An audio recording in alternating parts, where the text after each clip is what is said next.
მუნიციპალიტეტში დამატებითი შეზღუდვების დაწესებასთან დაკავშირებით. დაბა მესტიის მუნიციპალიტეტის სოფლებში უშგულსა და ლენჯერში შექმნილი რთული ეპიდემიოლოგიური ვითარების გამო წესდება საზოგადოებრივი ჯანდაცვის კანონის ფარგლებში მოქმედი რეგულაციები. მათ შორის საკარანტინო შეზღუდვები იზღუდება გადაადგილება როგორც მესტიის მუნიციპალიტეტის მიმართულებით, ასევე მესტიის მუნიციპალიტეტიდან. ასევე წესდება შეზღუდვები გადაადგილებაზე დაბა მესტიასა და დაბა მესტიის სოფლებს შორის. დაბა მესტიასა და უშგულში და ლენჯერში ფუნქციონირების უფლება ექნებათ მხოლოდ აფთიაქებს, საბანკო დაწესებულებებს, სასუსართო მაღაზიებსა და ღია ტიპის საკვების დაწესებულებებს. თავშეყრის ადგილებზე მკაცრად გაკონტროლდება დისტანციის დაცვა, დახურულ სივრცეებში ნიღბების გამოყენება და ხელის ჰიგიენა. მესტიის მუნიციპალიტეტში ჩატარდება ინტენსიური ეპიდემიოლოგიური კვლევები და ტესტირება. შესვლა-გასვლა კი პოლიცია გააკონტროლებს. გარდა ამისა, COVID-19 ვირუსის ფართოდ გავრცელების თავიდან აცილების მიზნით შესაბამისი უწყებები მესტიის მუნიციპალიტეტის ყველა დასახლებიდან ტურისტების საკარანტინო ზონებში განთავსებას უზრუნველყოფენ. ყველა მოქალაქე, რომელიც დატოვებს მესტიის მუნიციპალიტეტს, გაივლის სავალდებულო კარანტინს. ადგილზე შექმნილია რეგიონალური შტაბი, რომელიც უზრუნველყოფს ადგილობრივი მოსახლეობის დახმარებას და უწყებების კოორდინირებულ ქმედებებს. მოუწოდებთ მოქალაქეებს, რომლებიც ბოლო 2 კვირის განმავლობაში იმყოფებოდნენ უშგულში, დაბა მესტიასა და სოფელ ლენჯერში, ნებისმიერი სიმპტომების გამოვლენის შემთხვევაში ტესტირების მიზნით მიმართონ ცხელების ცენტრებს ან დაუკავშირდნენ 112-ს. უწყებად შორისი საკოორდინაციო საბჭო მოქალაქეებს მოუწოდებს აქტიურად გამოიყენონ აპლიკაცია StopGov-G, რათა თავი აარიდონ ინფიცირებულ პირთან შესაძლო კონტაქტს და იმ სივრცეში გადაადგილებას, სადაც ინფიცირების მაღალი რისკია.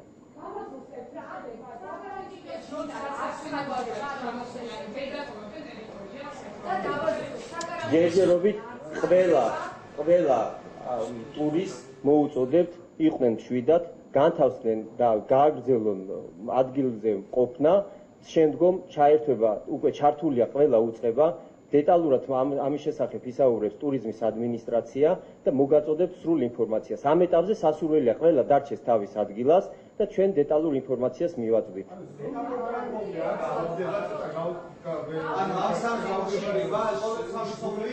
მთლიანად მუნიციპალიტეტი, მთლიანად მესტიის მუნიციპალიტეტს შეეხება.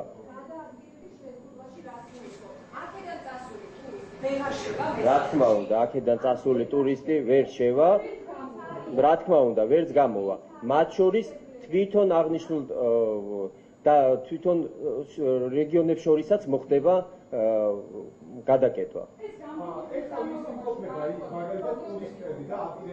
დიახ, ჩვენ უკვე ვისაუბრეთ, აუცილებლად მოუწევთ კარანტინში გადასვლა, მაგრამ ამ ეტაპზე სასურველი ისინი დარჩნენ თავის ადგილზე.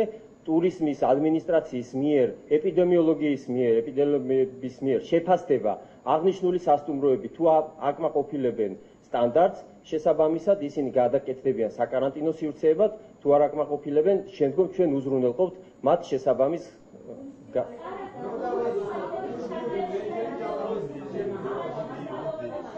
რა თქმა უნდა, ამ ეტაპზე არა აქვთ, ამ ეტაპზე მკაცრად არის გაწერილი, დიახ, ყველა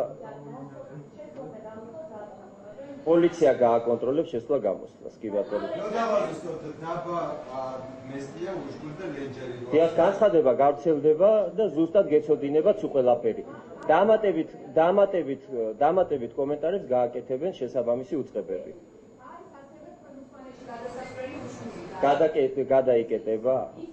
გადაიკეტება, კი ბატონო. ჩვენ ყველაზე მას ხმარობთ, რომ აღნიშნული ვითარება იქნეს კონტროლზე აყვანილი და რაიმე დამატებითი საფრთხეები ავიცილოთ თავიდან. დიდი მადლობა.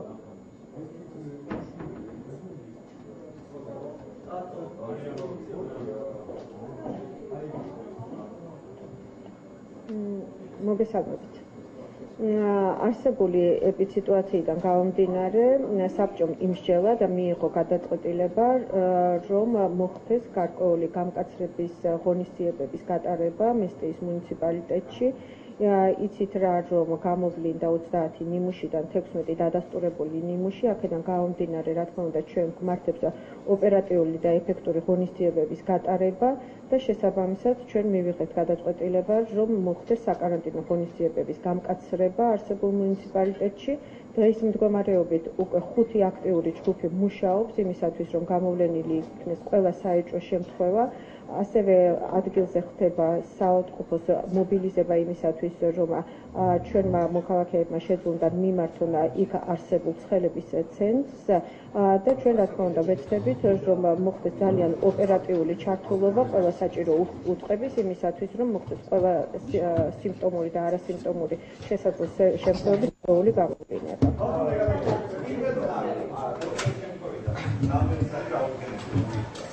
დაუდგენელი პირველ წყარო ამ ეტაპზე არ არსებობს. ჩვენ ვეძებთ უბრალოდ იმ ინფიცირებული პაციენტების სავარაუდო კონტაქტებს, რომლებიც შეიძლება იყვნენ სავარაუდო გადამტანები.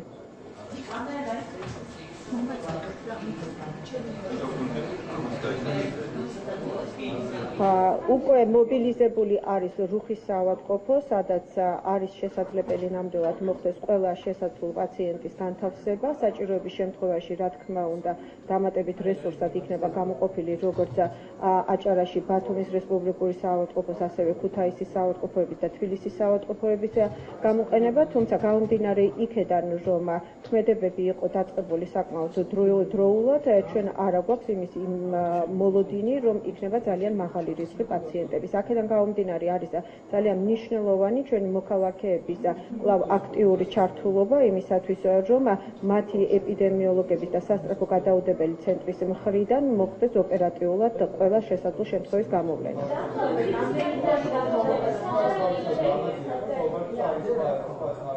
თუ შეიძლება რიგითობით რომ სტუმრად ყოფი მამაკაცი არის მიჩნეული წყაროდ, პირველად წყაროდ.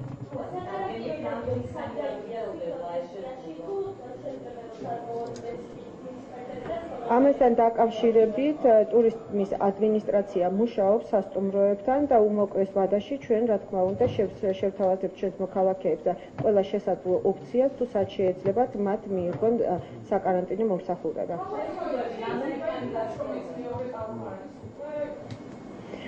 ჩვენ არაერთხელ გვითქვამს, რომ ეს არის გარკვეული პროცესი, რომელიც ხასიათდება, რა თქმა უნდა, გარკვეული რიცხოვნობის ზრდით, თუმცა ის მოლოდინები, რომელზეც მოსახლეობას აქვს განცდა, რომ ეს არის მეორე ტალღა და შესაძლო პიკი, ეს არ გახლავთ ის შესაძლო პიკი, რომელსაც ჩვენ ველოდებით შემოდგომაზე და კვლავ ვადასტურებ, რომ რა თქმა უნდა, ისევე როგორც მსოფლიოს ყველა სხვა ქვეყანა, ჩვენ ველოდებით გარკვეულ გამწვავებებს, სწორედ აქედან გამომდინარე არის მაქსიმალური ოპერატიული ჩართულობა და ინფორმირებულება ჩვენი მოსახლეობის.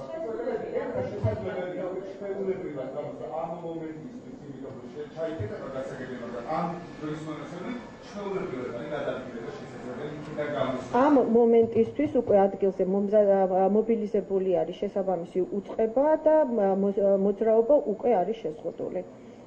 რაც შეეხება საკარანტინო პერიოდს, ისევე როგორც ყველა სხვა მუნიციპალიტეტში, სადაც მსგავსი აფეთქებას ჰქონდას ადგილი, მნიშვნელოვანი არის, რომ გავლილი იყოს 2 საკარანტინო პერიოდი, რაც ნიშნავს 28 დღეს.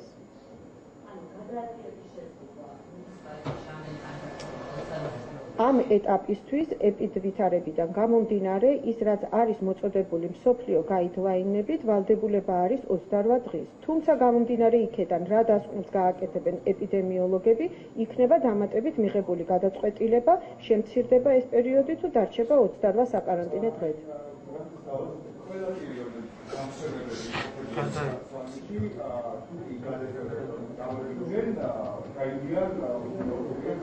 ორკვირიან კარანტინს, დიახ, ყველა პირი გაივლის ორგანიზებულად ორკვირიან კარანტინს. მადლობა.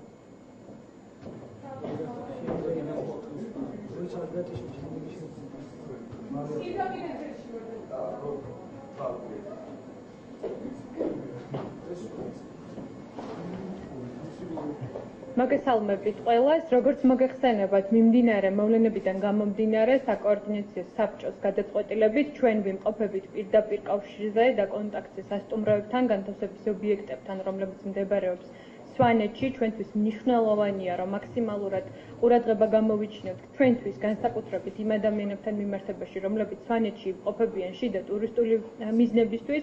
მოგეხსენებათ, რომ ჯანდაცვის მინისტრმა უკვე გააკეთა განცხადება იმის თაობაზე, რომ ადამიანებს მოუწევთ სავალდებულო კარანტინის გავლა.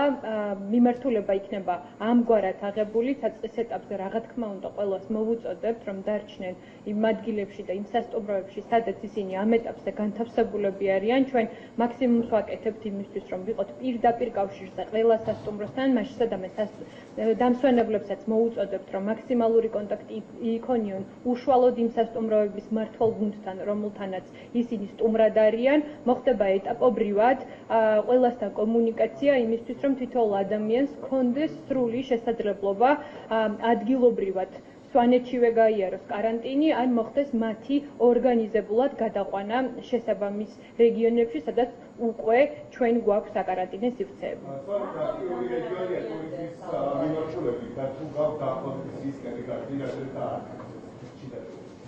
როგორც მოგეხსენებათ, საქართველოს მთავრობა კერძო სექტორთან ერთად ერთ-ერთი პირველი იყო სხვადასხვა მსოფლიო ბაზარზე, რომელმაც დროულად და აქცენტირებულად გააკეთა ის რეგულაციები, სანიტარული ნორმები, რომელიც ეკუთვნოდა ტურიზმის ინდუსტრიას. ეს არის ის, რისთვისაც, რა თქმა უნდა, ჩვენი კერძო სექტორი იმზადებოდა და არის მზად.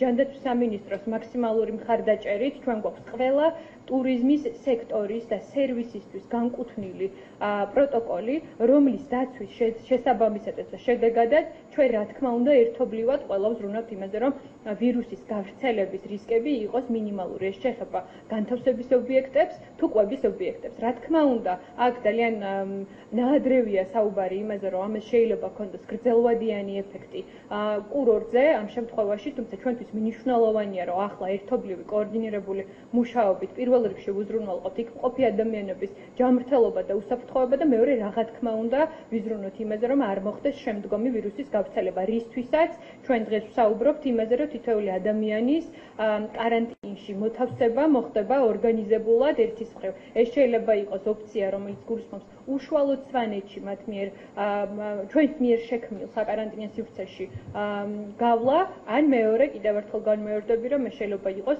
სხვადასხვა რეგიონებში არსებულ საკარანტინო სივრცეებში ადამიანებს გადაყვანა.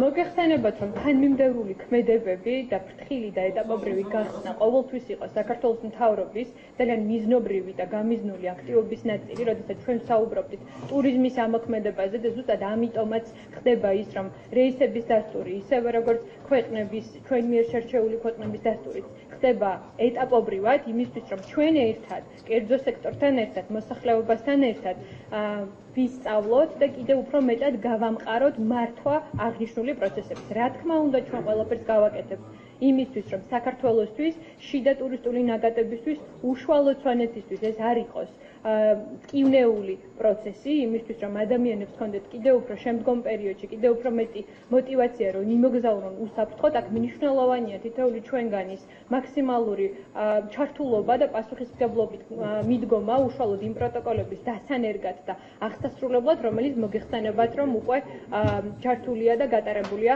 არაერთ რეგიონში. მადლობა.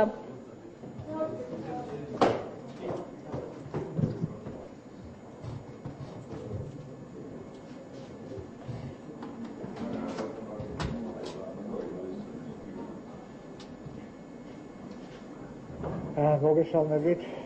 სამწუხაროდ მოხდა ის, რასაც ჩვენ უკვე დიდი ხანია ვამბობთ და მოუწოდებთ მოსახლეობას, რომ ნუ დაგვავიწყდება, რომ კორონა არის ჩვენ გვერდით. და აი შედეგის სახელზე გვაქვს შემთხვევები საკმაოდ მნიშვნელოვანი სოფელი ლენჯერთან დაკავშირებული შემთხვევები თბილისში და ასე რომ ეს არის ის შემთხვევა, როცა კორონამ თვალნათლივ დაგვანახა, რომ ის არსად არ არის დასული და თუ ყველა წესს ყველა არ დავემორჩილებით, აი შემდეგ იძულებული გავხდებით, რომ ასეთი, ასე ვთქვათ, შეზღუდავი ღონისძიებები განვახორციელებთ. ერთადერთი რაც შემიძლია მოუწოდო ყველას მაქსიმალურად დაიცვან ეხლა ვინც არის დარჩენილი მესტიის რაიონში, იქ წესები რა თქმა უნდა გამკაცრდება, ნიღბის დარება ყველგან დახურულ სივრცეებში, დისტანციის დაცვა მათ შორის ღია სივრცეებშიც.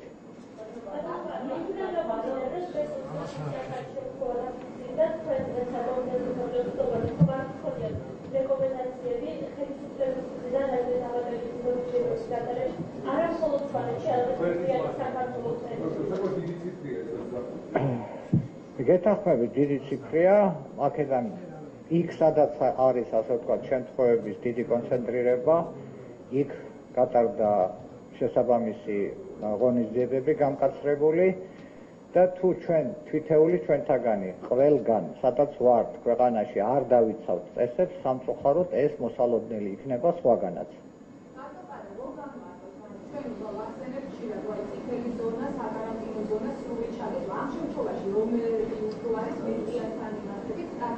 საკარანტინო ზონა განუცხადა და სრულად ჩაიკეტა, წითელი ზონა არ გაიგო, რომ განვიმაროთ, შეგვიძლია ვთქვათ, მესტია ჩაიკეტა. თუ ასე ვთქვათ, განმარტებებს ვივხედავთ, მესტია პრაქტიკულად გადადის გამკაცრებულ რეჟიმზე, შესვლა-გამოსვლის რეჟიმი მესტიაში გამკაცრდება. აქედან გამომდინარე, მაგრამ წითელ ზონაზე ჯერ ლაპარაკი ზედმეტია, მოგეხსენებათ იქ უკვე მუშაობს ხუთი რაზმი მუშაობს მე-6 გზაშია და ხვალიდან კიდე ერთი ამდენი დაემატება, მასშტაბური კვლევები იქნება ჩასატარებელი. მერე შეგვიძლია ვთქვათ უკვე რა არის, როგორია სიტუაცია მთლიანად მუნიციპალიტეტში.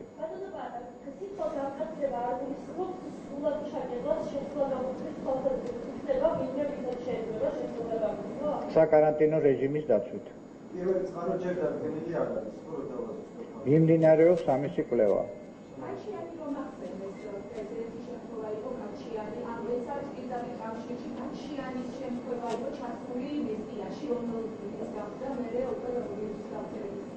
არა, მოდით ახლა ვაუბრებთ ერთმანეთში გაჩიანს და მესტიას, ხო, იქ მოგეხსენებათ, რომ იქ გრძელდება კიდევ მუშაობა, რადგანაც იქ არ არის ასე ვთქვათ აღმოფხვრილი მთლიანად პრობლემები და იქ კვლევები გრძელდება, თავისთავად გრძელდება იქ კვლევები, ხოლო იქიდან ვერ ჩავიდოდა ვერავინ, იმიტომ რომ მოგეხსენებათ, იქ კაცრი საკარანტინო რეჟიმი იყო.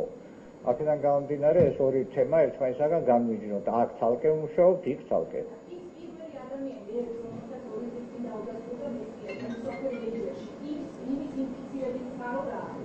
მაგაზე მოკვლევა მიმდინარეობს და მოგახსენეთ მე უკვე რომ თბილისში არის აღმოჩენილი იმ შემთხვევასთან კავშირში მყოფი 5 შემთხვევა.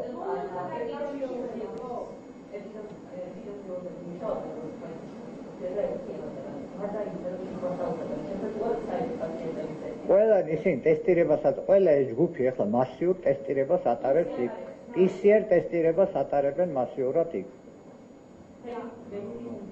ჯერ სოფელ ლენჯერში, მერე ეს გაფართოვდება მთელ მესტიის მუნიციპალიტეტზე.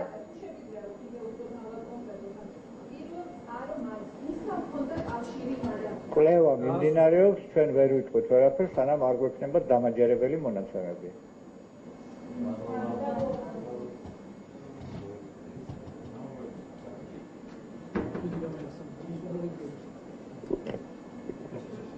მოგესალმებით, ინფორმაცია გაქვთ მესტიის მუნიციპალიტეტთან დაკავშირებით. მე მინდა გითხრათ დამატებით, რომ უბრალოდ შტაბი შექმნილია დიდი ხანია კოვიდის გავრცელების დასაწყისების პირველი დღეებიდანვე. ეს დღეები და მთელი საჭირო სანამ იქნება შტაბი იმუშავებს გაძლიერებულ რეჟიმში, მე პირადად მივდივარ დღეს და ვიქნები ადგილზე. დაგვიგროვდა ძალიან კარგი გამოცდილება ამ თვეების განმავლობაში. ცუდი გამოცდილება რაღაც გაგებით, მაგრამ მართვის თვალსაზრისით კარგი გამოცდილება მარნეულში, ყარაჯალაში თუ სხვადასხვა რეგიონებში. როგორ უნდა მოვახდინოთ მოსახლეობის საჭიროებების დაკმაყოფილება, ეს ეხება სურსათის მომარაგება, მოსახლეობის მედიკამენტების მომარაგება, ავადმყოფებთან დაკავშირებული სიტუაციების მართვა თუ პირიქით იქიდან პროდუქციის წარმოება, როგორ უნდა ფუნქციონიროთ ისე, რომ ის აუცილებელი და სასიცოცხლო ბიზნესები, რომლებიც საჭიროა რეგიონის თუ ქვეყნისთვის არ გაჩერდეს და თან პარალელურად ვაკონტროლოთ სრულად epidვითარება. ვითარებას ართულებს ის, რომ მესტიაში არის ძალიან ბევრი ტურისტი და ტურიზმის ეროვნულ ადმინისტრაციასთან ერთად ყველაფერი გაკეთდება იმისთვის, რომ მათი დისკომფორტი იყოს მინიმალური და აი პრაქტიკულად დღეიდან გადავდივართ საგანგებო მუშაობის რეჟიმზე მესტიის მუნიციპალიტეტში.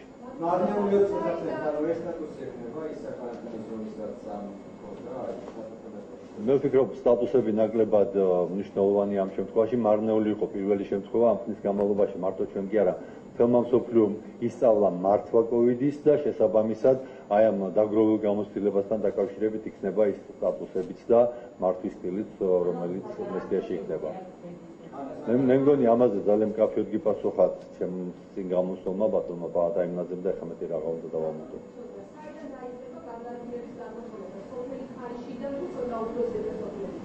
ცოტა უფრო ქვემოთ. ხაიშსა და ჯვარს შორს.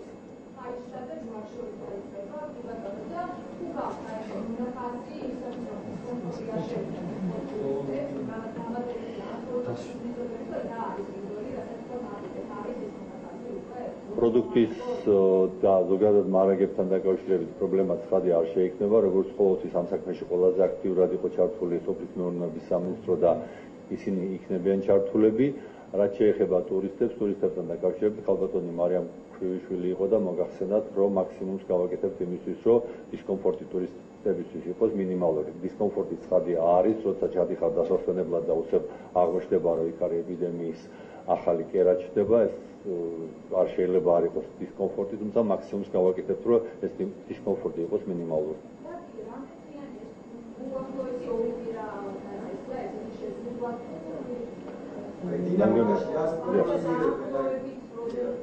ქალბატონმა ეკატერინა ტიკარაძემ გითხრათ ამაზე, რომ არსებობს გარკვეული სტანდარტები, თუმცა ბოლო პერიოდის გამოცდილებამ გვაჩვენა, რომ ეს სტანდარტი რაც არის თქვათ 28 დღიანი შეიძლება შევამციროთ იმ შემთხვევაში, თუ კი მოსახლეობის დამყოლობა არის მაღალი, თუ კი მოსახლეობა მოდის და აკეთებს ტესტირებას, ისევ გავიმეორებ, ჩვენ უკვე ვისწავლეთ მართვა და მინიმალური დისკომფორტი უნდა შევუქმნოთ მოსახლეობას, ისე უნდა გამოვიდეთ ამ ვითარებიდან. ოღონდ ამ შემთხვევაში მართლა განსაკუთრებით მნიშვნელოვანია, რომ მოსახლეობა გამოვყვეთ. მოსახლეობა დაუჯეროს ექიმებს, მოსახლეობამ დაუჯეროს შტაბს, დაუჯეროს ხელისუფლებას, ყველამ გაიკეთოს ტესტირება, ვინც კი უნდა გაიკეთოს და სავარაუდოდ ეს იქნება მთელი მოსახლეობა.